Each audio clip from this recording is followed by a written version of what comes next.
서반포, 동부 여의도, 남부 이천동, 흑석동이 이렇게 불리는 데는 이유가 있습니다. 바로 입지의 끝판왕이라는 사실입니다. 흑석 11구역에도 조심스러웠던 서반포라는 타이틀을 이제는 흑석 뉴타운 전체에 붙이자는 얘기. 솔직히 논란이 있을 수 있다는 거 저도 잘 압니다. 하지만 제 얘기를 끝까지 들어보시면 그럴 수도 있겠네? 라는 생각이 드실 겁니다. 일단 아크로 리버하임이 31억 2천만 원에 거래가 되면서 흑석동에도 30억 아파트가 자리를 잡았습니다. 아크로 리버하임과 흑석동이라는 게 사실 잘 매칭이 안 되는 느낌이긴 하거든요. 일단 아크로 리버하임이 신고가 이후에 안정적으로 30억대에 안착을 하게 되면서 흑석 9구역과 흑석 11구역은 방향성을 정확히 잡고 가고 있다라는 생각이 듭니다. 아크로 리버하임을 가진 흑석동, 그리고 흑석 9구역과 11구역이 완성이 되면 두 구역 모두 30억은 확실하게 갑니다. 다만 30억이라는 가격 선은 명확하지만 서반포로 불리기 위해서는 시간이 조금 필요해 보입니다. 보시다시피 흑석 뉴타운은 완성형 미니 신도시에 가깝습니다. 1구역과 2구역, 10구역 정도를 제외하면 대부분 마무리가 된 상태입니다. 1구역과 2구역은 상당히 좋은 입지에 위치를 하고 있지만 재개발 구역에서 항상 보면 지하철역과 가까울수록 사업 속도는 반대로 빠르지 못하다라는 걸 여기서도 한번 깨닫게 됩니다. 최근에는 흑석 10구역에 신속통합기획 선정 기사도 있었는데요. 사업성 논란 때문에 말도 많고 탈도 많았지만 앞으로 가고 있는 건 분명해 보입니다. 이제 흑석 9구역에 대한 얘기를 좀 해보려고 하는데요. 일단 흑석 9구역에 DH로 1536세대의 25층 아파트가 들어서게 됩니다. 건설사가 롯데에서 현대건설로 변경이 되면서 이제 DH라는 상위 브랜드를 가지게 됐고 스카이브리지와 수영장이 커뮤니티 시설로 들어오게 됩니다. 스카이브리지는 이제 흑석동 뉴타운에서 대장주 역할에 대한 상징성을 띠게 될 것으로 보이는데요. 이제 사실은 관건은 수영장에 대한 이슈입니다. 사실 수영장에 대한 부분은 입주민 사이에서도 여러 이견이 있는 모양새입니다. 프라이빗한 커뮤니티 시설로 설치를 했음에도 불구하고 입주민들만 이용을 하자니 관리비에 대한 부담이 크고, 그렇다고 해서 비입주민들도 이용을 하게 하자니 프라이버시에 대한 영향을 주고 있기 때문에 여러모로 고민이 많은 모양새이긴 합니다. 그래서 요즘은 리센츠나 반포, 레미안, 퍼스티지처럼 커뮤니티 리모델링을 하면서 수영장 대신에 GX룸이나 스크린 골프 연습장 등의 커뮤니티 시설을 많이 넣고 있는 추세입니다. 그렇기 때문에 수영장에 대한 고민은 계속적으로 필요해 보입니다. 그리고 흑석 9구역이 롯데에서 현대건설로 시공사가 변경이 되면서 공사 금액이 같이 증액이 됐는데요. 그러면서 비례율이 68%까지 떨어졌습니다. 그나마 이제 다행인 건 분양가 상한제를 피하게 되면서 일반 분양가를 높게 책정을 해서 사업성이 다시 좋아졌거든요.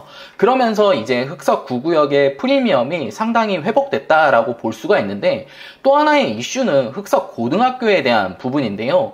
흑석 고등학교가 생기면서 흑석 뉴타운에 사실은 학군에 대한 니즈가 굉장히 컸거든요. 학군에 대한 니즈를 흑석 고등학교가 채우게 되면서 초, 중, 고를 흑석 뉴타운 안에서 이용을 할 수 있겠다라는 장점이 있게 되고요. 흑석 9구역 앞에 이제 흑석 자이가 있는데 흑석 자이 앞쪽으로 조그맣게 학원가가 형성이 돼 있습니다.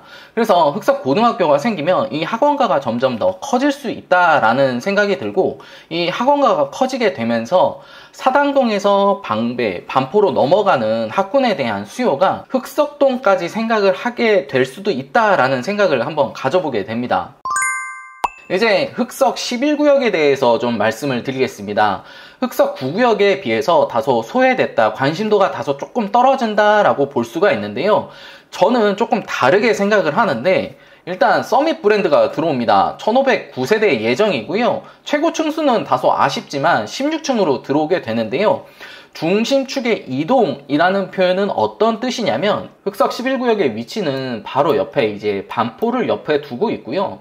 한강현대와 명수대 현대를 바로 앞쪽으로 두고 있습니다. 이 중심축의 이동은 어떤 부분에서 제가 설명드릴 수가 있냐면, 현재 흑석 뉴타운의 중심이라고 할 수 있는 중앙선에 대한 기준은 바로 이 도로라고 할 수가 있는데요. 상권은 1구역과 2구역 쪽으로 많이 형성이 되어 있는데, 9구역이 완성이 되면 9구역은 현재 가치로서의 조금 빛을 발한다 라고 할 수가 있는데 11구역이 완성이 되는 시점에서는 이 메인 도로의 기준이 이쪽 도로로 바뀔 가능성이 높습니다. 왜냐면 당장 이제 2027년에 반포 DH 클래스트라는 4000세대의 아파트가 들어오게 됩니다. 반포주공의 재건축 아파트인데요. 이 후광 효과, 낙수 효과로 인해서 주변에 온기가 다 퍼진다라고 보시면 되는데 이 반포 DH 클래스트 아파트 가격을 기준으로 주변에서 동반 상승 효과가 있을 것으로 보이고요. 그리고 더 중요한 부분은 명수대 현대아파트와 한강현대아파트의 재건축에 대한 부분입니다. 두 아파트 모두 250% 가까이 되는 용적률을 가지고 있지만 이 두 아파트가 모두 다 재건축이 가능하거든요. 재건축이 완성이 되는 시점은 다소 뒤로 밀릴 수는 있지만 완성이 된다라고 하면 명수대 현대, 한강현대의 한강뷰를 발판을 삼아서 흑석 11구역의 가치가 더 빛날 것으로 보입니다. 결국 흑석 뉴타운이 가진 프리미엄의 핵심은 흑석 9구역과 흑석 11구역입니다. 흑석 뉴타운이 서반포의 타이틀을 얻기 위해서 필요한 건 결국 시간인데요. 입주가 완성되는 시점에는 반포에 준하는 지역으로 자리를 잡게 될 것 같습니다. 여전히 흑석 10구역과 존치구역 등에서 가야 할 길은 멀지만 흑석 뉴타운의 새로운 도약을 응원하겠습니다.